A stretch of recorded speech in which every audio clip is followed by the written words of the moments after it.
Friend, welcome to my channel. ఈరోజు మనం మేరే Sai 1019 episode తెలుగులో తెలుసుకుందాము. నా మాయి పిల్లవాడు పాము పడగలో ఉండడాన్ని చూసి వాళ్ళు నిర్ఘాంతపోయి అలా నమస్కరించుకొని ఆ తర్వాత పిల్లవాడిని తీసుకొని ఇంటికి బయలుదేరుతారు. ఇలా జరిగిన సంఘటనని అలా ద్వారకామాయి వద్ద అందరికీ వివరిస్తారు. పిల్లవాడిని చాలా చక్కగా సంతోషంగా చూసుకోవడం మొదలు పెడతారు. అలా సంవత్సరం గడిచిపోతుంది. కానీ పిల్లవాడు మాట్లాడలేకపోతూ ఉండడాన్ని వాళ్ళు గ్రహిస్తారు. వాళ్ళకి ఇంత చక్కనైన పిల్లవాడు లభించినప్పటికీ కూడాను ఇది లోపం ఉండడంతో వాళ్ళు బాధపడుతూ ఉంటారు. సరే, ఏది ఏమైనా కూడా భగవంతుడు ప్రసాదించాడు కాబట్టి తప్పకుండా మనకి మేలు జరిగి తీరుతుంది అని అలా ఆశతో ఎదురు చూస్తూ ఉంటారు. మరోవైపు కులకర్ణి సర్కార్ అలా మనుషులు అందరూ గ్రామంలోని వారంతా వస్తారని చెప్పి ఆశగా ఎదురు చూస్తారు. కేవలం 4-5 రావడంతో వెంటనే కులకర్ణి సర్కార్ అలా చాలా సమయం ఎదురు చూసి అలా అతను నిరాశకి లోనవుతాడు. ఇంతలో ఆంగ్లేయ ప్రభుత్వ అధికారి, ఏమిటి సర్కార్జీ, మీరు కబురు పంపినట్టుగా నాతో చెప్పారు, పైగా మీకు ఇక్కడ మంచి పేరు ఉంది, గ్రామస్తులు అందరూ మీ మాటని లెక్క చేస్తారు, అలాగే మీరు చెప్పిందే వింటారు అని చెప్పారు. కనీసం మీరు ఈ రోజున మీటింగ్ ఏర్పాటు చేసినప్పటికీ కూడాను ఏ ఒక్కరూ రాలేదు. ఈ యొక్క రోడ్డు నిర్మాణం వీలైనంత త్వరగా పూర్తి చేయాలి, ఖచ్చితంగా నేను దాన్ని పూర్తి చేయడానికి అన్ని ఏర్పాట్లు చేస్తానన్నట్టుగా చెప్పారు. ఇదేనా మీరు చేసిన ఏర్పాట్లు అని కోపంగా మాట్లాడుతూ ఉండగా ఇంతలో కులకర్ణి సర్కార్ సంతాపంతాన్ని ఏరి, గ్రామస్తులు అందరికీ సమాచారం ఇవ్వమని చెప్పాను కదా, ఎందుకు రాలేదు అని కోపంగా మాట్లాడతారు.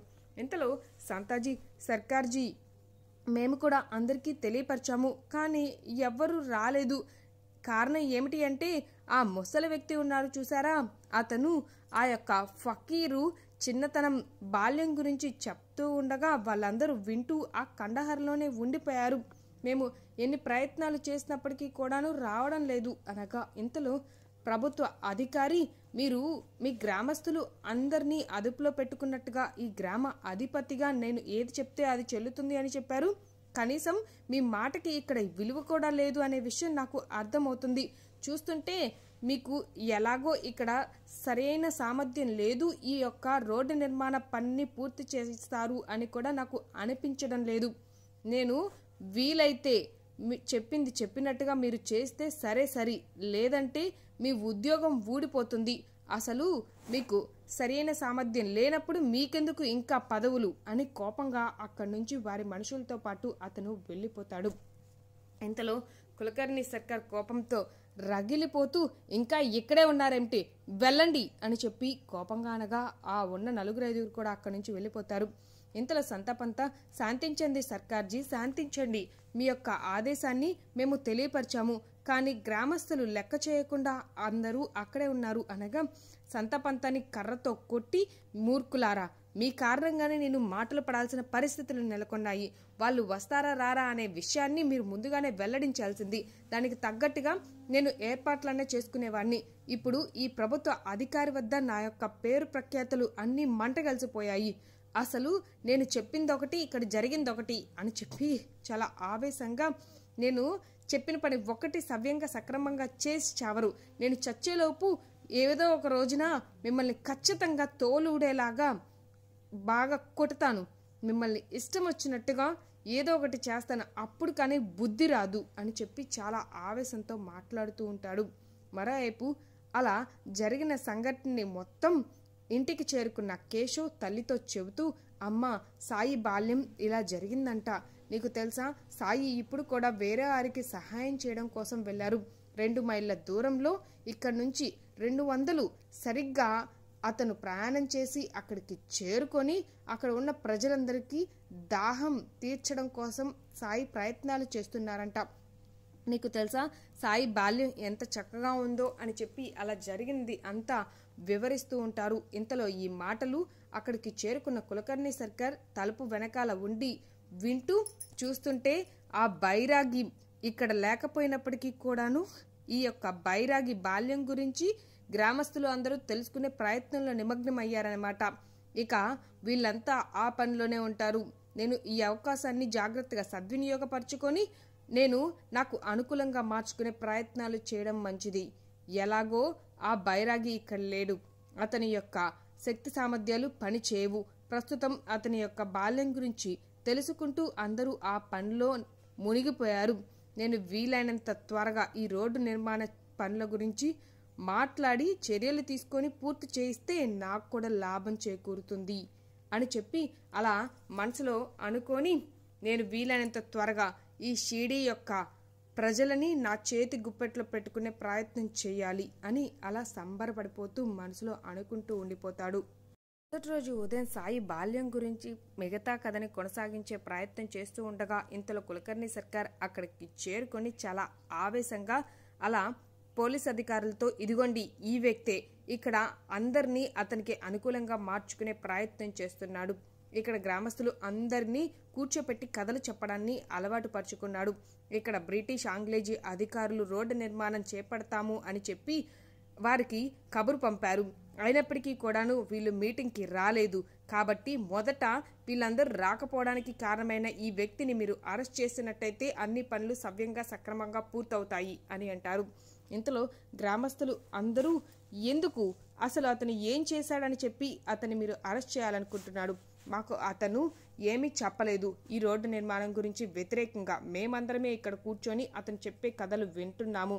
అతనికి మాకు కేవలం ఈ కథల అనుబంధం తప్పితే రోడ్డు నిర్మాణంలో ఎటువంటి సంబంధం లేదు అని చెప్పి అలా మాట్లాడుతూ మీరు ఎట్టి పరిస్థితుల్లోనూ అతన్ని బాధ పెట్టవద్దు అని మాట్లాడుతూ ఉంటారు.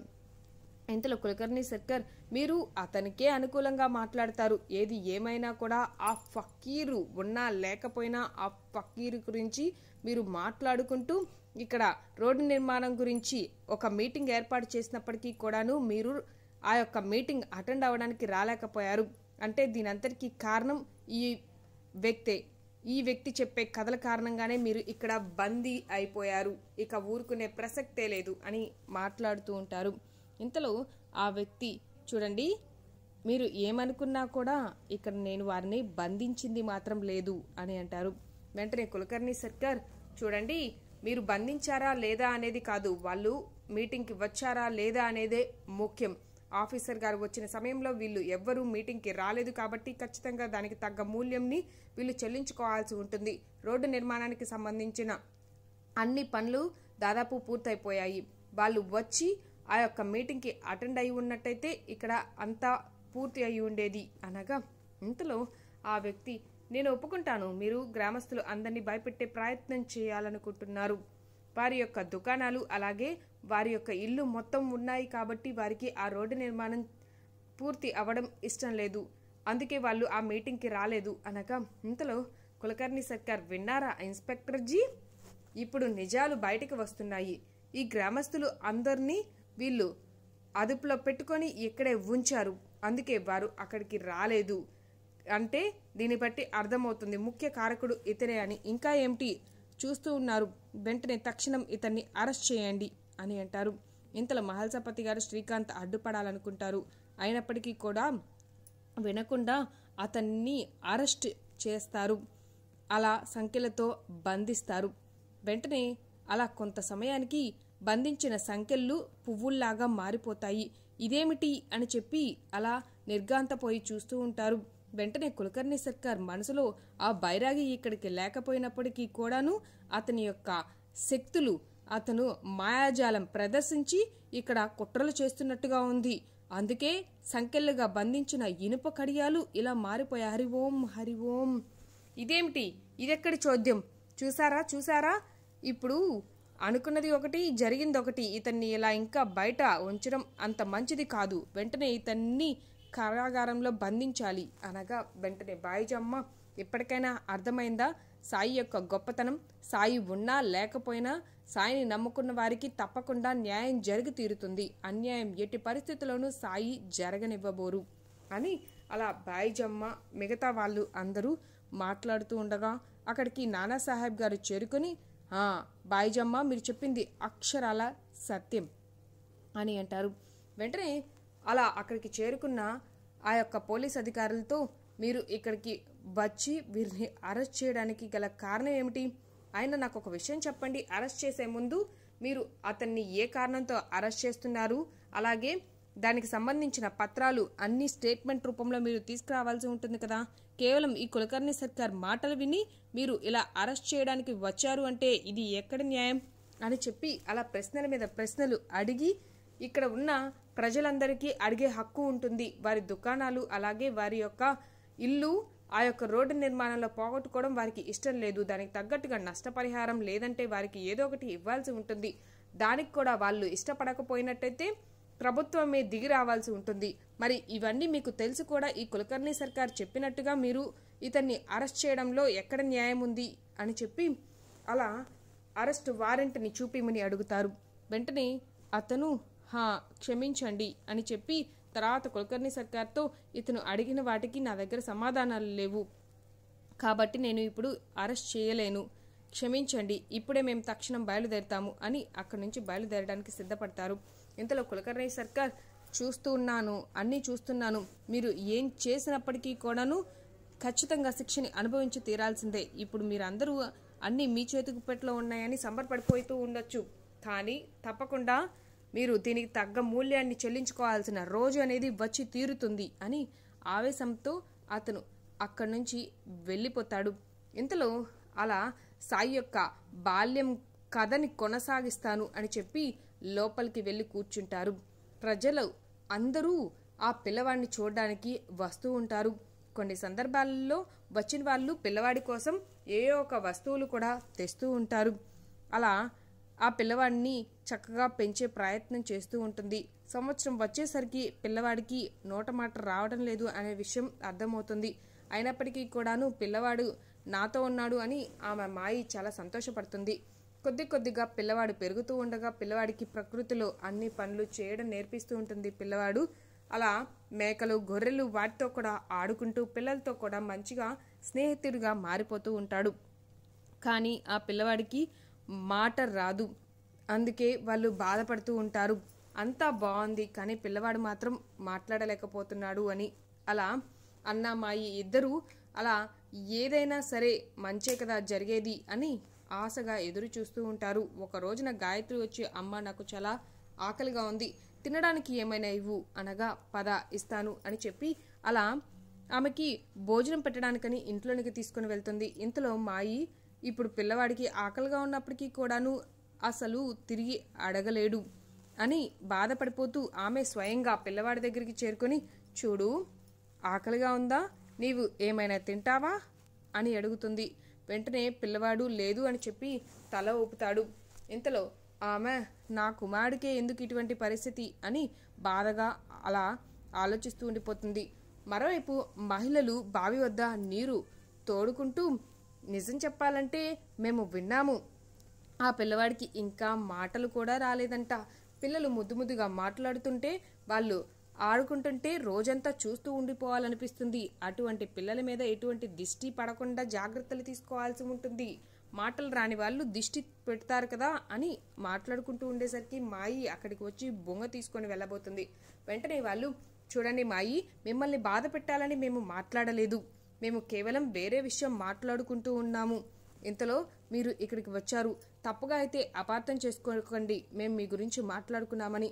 ఒక తల్లిగా మీరు బాధని అనుభవిస్తున్నారు, మీరు మీ పిల్లవాడు మాట్లాడితే బాగుంటుంది అని అభిప్రాయపడుతూ ఉండొచ్చు, కానీ ఏం చేస్తాం, భగవంతుడు మనకి ఏది ప్రసాదిస్తే దానితోనే మనం సంతృప్తి పడవలసి ఉంటుంది అని చెప్పి, మీరు ఇప్పుడు ఆ పిల్లవాడిని ఎంత చక్కగా పెంచి పెద్ద చేసినప్పటికీ కూడాను అతనికి కావాల్సింది చెప్పలేడు, అతను మిమ్మల్ని చివరి రోజుల్లో చూసుకోలేడు, మీరే ఆ పిల్లవాడిని చూసుకోవాల్సి ఉంటుంది అని అలా బాధగా అనగా, వెంటనే ఆమె భగవంతుడు తప్పకుండా ప్రతి ఒక్కరికి న్యాయం చేస్తారు, నాకు పిల్లవాడిని ప్రసాదించారు, తప్పకుండా ఏదో ఒక రోజు నా పిల్లవాడికి గొంతుకని కూడా ప్రసాదిస్తారు, పిల్లవాడు మాట్లాడతాడు, నాకు పూర్తి విశ్వాసం నమ్మకం ఉన్నాయి, ఒక తల్లిగా నేను నమ్మకం పెట్టుకున్నాను, నా నమ్మకాన్ని భగవంతుడు ఎట్టి పరిస్థితుల్లోనూ ఒమ్ము చేయబోడు అని చెప్పి అలా మాట్లాడుకుంటూ ఆమె అక్కడి నుంచి వెళ్ళిపోతుంది. ఇంతలో వాళ్ళు ఎవరికి తెలుసు ఎప్పుడు ఏం జరుగుతుందో అనుకుంటూ వాళ్ళు కూడా అక్కడి నుంచి నెమ్మదిగా వెళ్ళిపోతారు. ఇంతలో పిల్లవాడికి అలా గడుస్తూ 4 సంవత్సరాలు వచ్చాయి. అయినప్పటికీ కూడాను పిల్లవాడు మాట్లాడలేకపోతున్నాని అన్న మాయి ఎంతో మందిని డాక్టర్లని, వైద్యులని ఇలా ఆయుర్వేదానికి సంబంధించినవి ఇంకా పురాతనవి అన్నీ చూపించినప్పటికీ కూడాను ఉపయోగం లేకుండా పోయింది. భగవంతుని మీద నమ్మకంతో ఎన్నో ప్రదేశాలకు తీసుకొని వెళ్తారు, గుళ్ళు గోపురాలు ఇలా అన్నీ తిరుగుతారు. ఎన్ని ప్రయత్నాలు చేసినప్పటికీ కూడాను ఏ వైద్యుడు కానీ ఏ దేవుడు కానీ ఆ పిల్లవాడితోనూ మాట్లాడించలేకపోతారు. అలా పిల్లవాడికి నెమ్మదిగా 8 సంవత్సరాలు వస్తాయి. అయినప్పటికీ కూడాను పిల్లవాడి నోట నుండి ఒక్క మాట కూడా రాదు. అనగా ఇంతలో బాయిజమ్మ, నేను ఖచ్చితంగా నమ్ముతాను, ఏదో ఒక రోజున ఆ పిల్లవాడి నోటి నుంచి మాట వస్తుంది. తప్పకుండా అన్నామాయి ఇద్దరికీ మేలు జరుగుతుంది. నిజానికి 8 సంవత్సరాలు వచ్చిన పిల్లవాడి నోటి నుంచి మాట రాలేదు అంటే ఏదో ఒక రహస్యం దాగి ఉండి ఉంటుంది కదా. అన్నామాయి ఇద్దరూ ఈ యొక్క సందర్భాన్ని గుర్తు చేసుకుంటూ బాధపడుతూ ఉండి ఉంటారు కదూ. అనగా వెంటనే ఆ ముసలి వ్యక్తి, మాయి చాలా బాధపడుతూ ఉండేది. అలా సంవత్సరాలు గడిచిపోతున్నప్పటికీ కూడాను పిల్లవాడి నోటి నుంచి మాట వినలేకపోతున్నామని వాళ్ళు దిగులు పడటం మొదలు పెడతారు. అయినప్పటికీ కూడాను అది ముఖంలో కనిపించకుండా వాళ్ళు సంతోషంగా ఉన్నట్టుగా అందరి ముందు అలా నటిస్తూ వచ్చేవాళ్ళు. గడిచిపోవటం సంవత్సరాలు గడుస్తున్నప్పటికీ కూడా పిల్లవాడు మాట్లాడలేకపోవడాన్ని వాళ్ళు జీర్ణించుకోలేకపోయారు. ఒకరోజు పిల్లవాడు పిల్లలందరూ ఆడుకుంటూ ఉండగా దూరంగా ఉండి అలా చూస్తూ ఉండడాన్ని తల్లి అలాగే తండ్రి ఇద్దరూ చూస్తారు. తన పిల్లవాడు కూడా మాట్లాడి ఉంటే బాగుండేది అని అలా అనుకుంటూ ఉంటారు. ఖచ్చితంగా ఏదో ఒక రోజు మన పిల్లవాడికి కూడా మాటలు వచ్చి తీరుతాయి అని చెప్పి అలా వాళ్ళు మనసులో అనుకుంటూ అలా వాళ్ళ ఇద్దరు మాట్లాడుకుంటూ ఉంటారు. పిల్లవాడు ఎప్పుడు మాట్లాడతాడా అని ఆశగా ఎదురు చూస్తూ ఉండేది మాయి. ఒక రోజున పిల్లవాడు తులసికోట ఎదురుగా అలా కూర్చొని ఉంటాడు. ఇంతలో మాయి రోట్లో పసుపుని దంచుతూ ఉంటుంది. ఇంతలో ఒక వ్యక్తి అలా చేరుకొని ఆ పిల్లవాడిని తదేకంగా చూస్తూ ఉండగా వెంటనే మాయి నమస్కరిస్తుంది. అలా ఆ పిల్లవాడిని చూస్తూ ఉంటారు. ఇంతలో పిల్లవాడు కూడా ఆ యొక్క పూజారిని చూసి సంతోషంగా నవ్వుతూ ఉంటారు. ఇంతలో మాయి వచ్చి, చూడు నీవు పూజారి గారికి నమస్కరించు బేటా అనగా వెంటనే ఆ పిల్లవాడు నమస్కరించబోతాడు. ఇంతలో ఆ పూజారి గారు, లేదు లేదు, మీరు నాకు నమస్కరించకూడదు, సమస్త లోకమే మీకు నమస్కరించాల్సి ఉంటుంది అనగా వెంటనే మాయి, ఏం మాట్లాడుతున్నారు మీరు అని అడుగుతుంది. వెంటనే ఆ వ్యక్తి, సమస్త లోకం మొత్తం ఈ పిల్లవాడి ముందు తక్కువే, ఈ పిల్లవాడి పాదాల మీద పడాల్సిందే, ఈ పిల్లవాడు సాధారణమైన వ్యక్తి కాదు అని అంటారు. వెంటనే ఆ మాటలు విన్న మాయి, నాకేమీ అర్థం కావడం లేదు, మీరు అసలు ఏం చెప్పదలిచారు అనగా వెంటనే ఆ పూజారి గారు, నాకు అనిపిస్తుంది ఏమిటి అంటే ఇతను సాధారణమైన వ్యక్తి కాదు, ఇతను మాట్లాడలేకపోతున్నారు, ఇతను మాట్లాడలేకపోవడానికి ఒక కారణం ఉంది అని నాకు అనిపిస్తుంది అని అలా చెప్పగా వెంటనే మాయి, మీరు నాకు చెప్పండి, తప్పకుండా ఈ పిల్లవాడు మాట్లాడే రోజు వస్తుందంటారా? నా పిల్లవాడు ఎప్పుడు మాట్లాడగలుగుతాడు, ఎప్పుడు వినగలుగుతాడు? ఇతను ఇంతవరకు ఒక్క మాట కూడా మాట్లాడలేదు అని బాధగా అనగా వెంటనే అతను, చూడండి, ఉపనయన కార్యక్రమాన్ని జరిపించండి, తప్పకుండా ఈ పిల్లవాడికి మాటలు వచ్చి తీరుతాయి. ఇతను మాట్లాడలేకపోతున్నాడు అంటే నాకు అసలు నమ్మశక్యంగా అనిపించడం లేదు, ఇతను తప్పకుండా మాట్లాడి తీరుతాడు, ఇతను ఈ యొక్క సృష్టిని శాసించగలుగుతాడు, ఇతను ఈ సృష్టిని సరైన మార్గంలో పెట్టగలుగుతాడు, అంతటి సామర్థ్యం కలిగిన వ్యక్తి. ఈ ఉపనయన కార్యక్రమం ఎప్పుడైతే పూర్తవుతుందో అప్పుడు తప్పకుండా ఇతనిలో మార్పు అనేది వచ్చి తీరుతుంది, ఇది తథ్యం అని అంటారు. ఇంతలో అలా ఆ మాటలు విన్న మాయి, తప్పకుండా తన కుమారుడు మారతాడు అంటే ఏ కార్యక్రమం జరిపించడానికైనా తను సిద్ధమే అని చెప్పి, నేను వెంటనే ఆ కార్యక్రమానికి కావాల్సిన అన్ని ఏర్పాట్లు చేస్తాను పూజారి గారు అని అలా నమస్కరిస్తుంది. ఇంతటితో ఈ ఎపిసోడ్ కంప్లీట్ అయింది. మీకు ఈ వీడియో నచ్చినట్టయితే లైక్ చేయండి, సబ్స్క్రైబ్ చేయండి, మరిన్ని వీడియోస్ కోసం బెల్ ఐకాన్ క్లిక్ చేయండి. Thank you.